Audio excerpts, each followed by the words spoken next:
gambar teknik tersebut.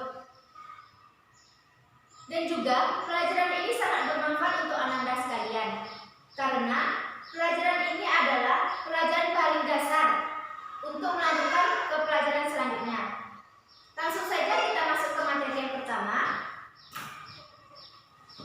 Fungsi gambar teknik yang pertama yaitu penggaris segitiga. Sebelum Ibu jelaskan, Ananda ada yang tahu fungsi dari penggaris segitiga? Tidak ada? Kalau tidak ada, Ibu akan beritahu. Fungsi dari penggaris segitiga ini biasanya digunakan untuk membuat garis lurus, membuat sudut istimewa, juga membuat garis sejajar. Penggaris segitiga yang dipakai ada dua buah, yaitu penggaris segitiga yang besar dan penggaris segitiga yang kecil. Di sini, Ibu ada membawa contoh penggaris segitiga. Yang Ibu pegang ini ialah penggaris segitiga yang besar. Akan Ibu gambarkan di depan.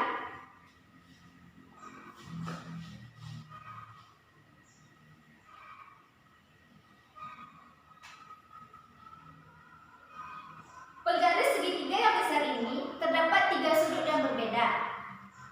Sudut yang di atas ini adalah sudut 30 derajat. Jadi ini 30 derajat. Sedangkan sudut yang miring ini ialah sudut 60 derajat. Ini 60 derajat. Sedangkan sudut yang ini ialah sudut 90 derajat.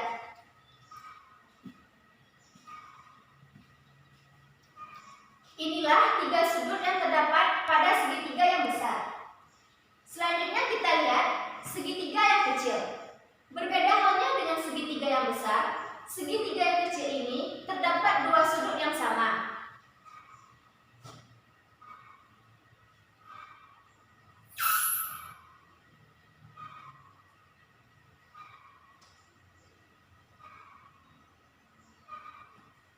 Sudut yang sama itu ialah sudut 45 derajat yang terletak di bagian atas sini dan di samping sini.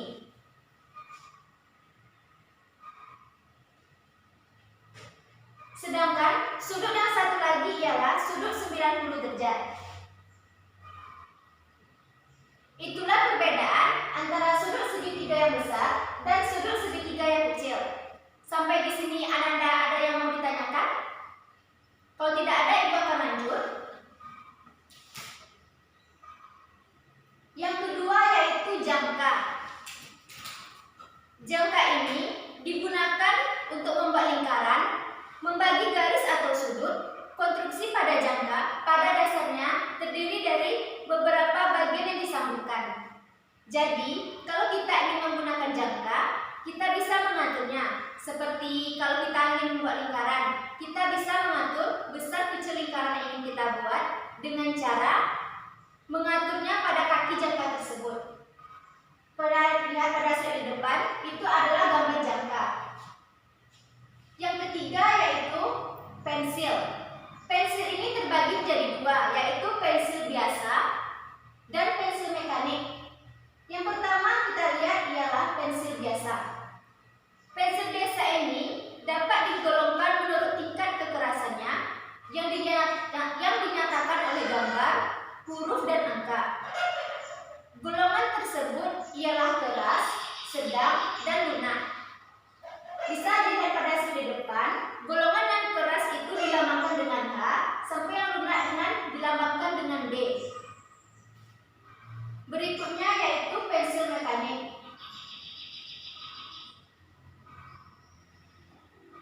Berbeda halnya dengan pensil biasa tadi, pensil mekanik ini menggunakan pensil tidak perlu lagi untuk menajamkan ujungnya karena ukurannya yang tidak akan berubah-ubah. Sekarang Ibu mau tanya ke Ananda, apakah Ananda ada yang tahu ukuran-ukuran pada pensil mekanik ini? Kalau tidak ada, Ibu akan beritahu. Yang pertama itu ialah ada 0,3 mm,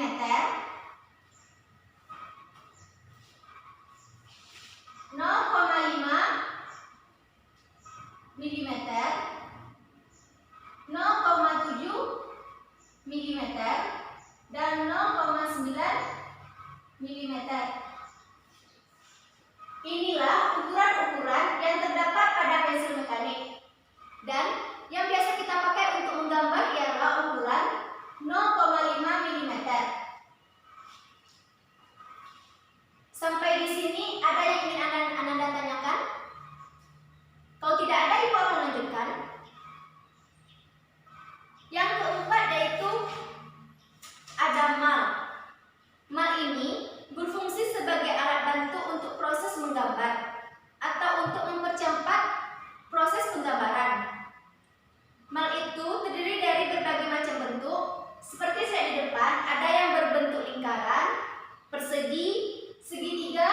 segi 5, bahkan bentuk lengkung.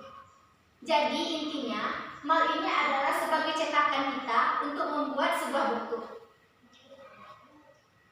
Yang kelima ada penghapus. Pasti Ananda sudah tahu kan fungsi dari penghapus ini? Ya, betul sekali. Pastinya untuk menghapus garis yang salah. Penghapus ini terbuat dari karet, ada yang terbuat dari plastik. Jadi, kalau ingin menggunakan penghapus, kita harus lihat dulu terbuat dari bahan apa atau terbuat dari material apa penghapus tersebut. Sayang kan, gambar sudah bagus-bagus dibuat, nanti tahu-taunya dihapus gambar kita jadi kotor. Yang keenam ialah kertas. Kertas ini digunakan sebagai media gambar. Ada berbagai macam kertas gambar, seperti kertas gambar putih, kertas gambar kalkir, dan juga ada kertas gambar film. Berdasarkan formatnya, kertas gambar dibagi menjadi beberapa jenis. Seperti kita lihat pada slide depan, itu adalah jenis kertas gambar mulai dari A1, A2, A3, A4 sampai dengan A5. Dan tabel di sebelahnya yaitu jenis kertas gambar berdasarkan ukurannya. Misalnya saja kertas gambar A3.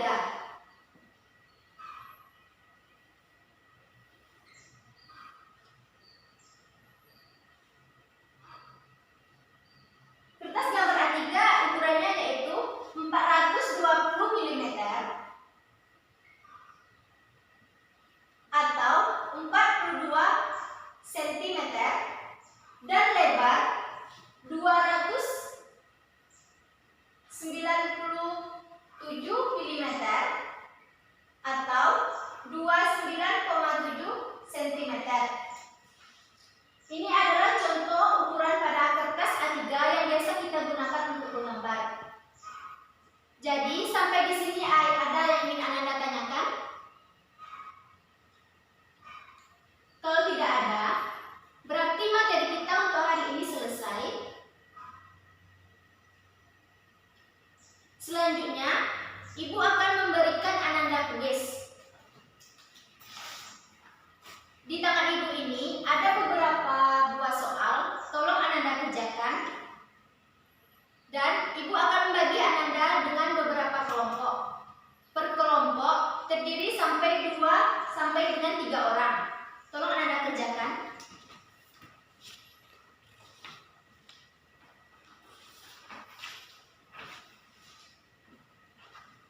Sekarang tolong Ananda kerjakan soal itu. Tidak ada yang boleh mencontoh. Kan sudah Ibu jelaskan dari tadi. Pekerjakan dengan berkelompok. Akan Ibu beri waktu selama 3 menit. Sekarang ayo kerjakan. Ada keraguan? Apabila ada keraguan di soalnya, tolong tanyakan kepada Ibu secara langsung. Ya, waktunya tinggal 1 menit lagi. Waktunya sudah habis. Siap tidak siap akan Ibu kumpulkan.